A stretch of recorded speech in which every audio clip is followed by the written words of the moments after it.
It started the summer I turned 12, the year my parents moved us from bustling Chicago to a small, quiet town in Ohio. My mom's older brother, Uncle Daniel, lived there his whole life.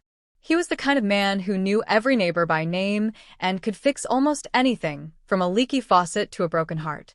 I had always liked him. He was gentle, funny in a dry way, and never treated me like I was just a kid. But that summer, he became more than just Mom's brother. He became my anchor. The first night we arrived, the house was still half-packed, cardboard boxes stacked like towers in the living room. Mom was busy talking to the moving truck driver, and Dad was assembling beds upstairs. Uncle Daniel dropped by to welcome us. He brought homemade lemonade, a tray of oatmeal cookies, and that warm smile he always carried. "This town sleeps early," he said with a chuckle. "If you ever get bored, come by my porch. I'm always out there after sunset." That night, after the chaos settled, I couldn't sleep. The walls in my new room felt bare, the air smelled of fresh paint and cardboard, and I kept hearing crickets and tree frogs outside, something city life had never given me. I slipped out quietly, patting down the driveway under the pale glow of the street lamp, and there he was, sitting in his rocking chair, sipping tea, his porch light casting a soft golden halo around him. "Couldn't sleep?" he asked without looking surprised. "Not really.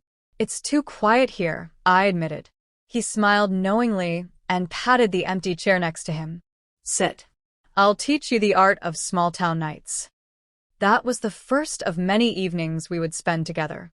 Every night after that, when homework was done and Mom wasn't looking for me, I'd slip out to his porch. We didn't always talk. Sometimes we just sat, listening to the wind in the trees, or the occasional faraway bark of a dog. Other nights, he told me stories about how he once got his truck stuck in the riverbank, about the summer fair when the Ferris wheel got stuck for 2 hours, or about how he built his own canoe from scratch.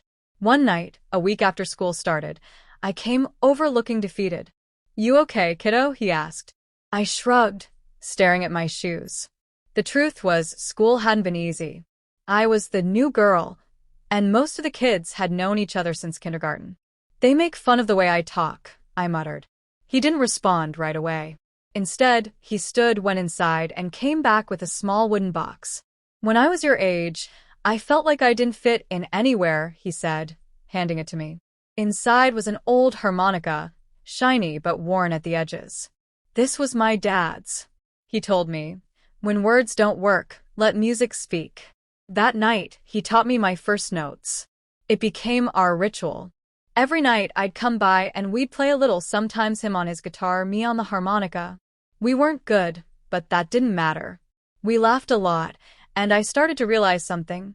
I wasn't just spending time with my uncle. I was learning to breathe in the calm, to let the world slow down.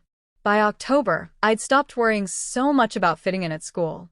One Friday night, he suggested, "Let's take this music to the town square." I panicked, playing in front of strangers?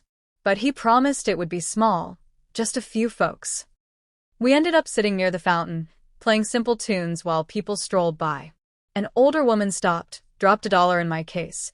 I hadn't even realized we had a case out, and said, "You two sound lovely." I felt my face flush, but I smiled. As winter came, the porch nights got colder. Uncle Daniel brought out thick blankets and mugs of hot cocoa. The air would sting my nose, but the steam from the cup would warm my cheeks. One snowy night, the power went out in the neighborhood. Mom was lighting candles inside when I heard a knock on the window. Uncle Daniel holding a lantern. "Want to see the stars?" he whispered.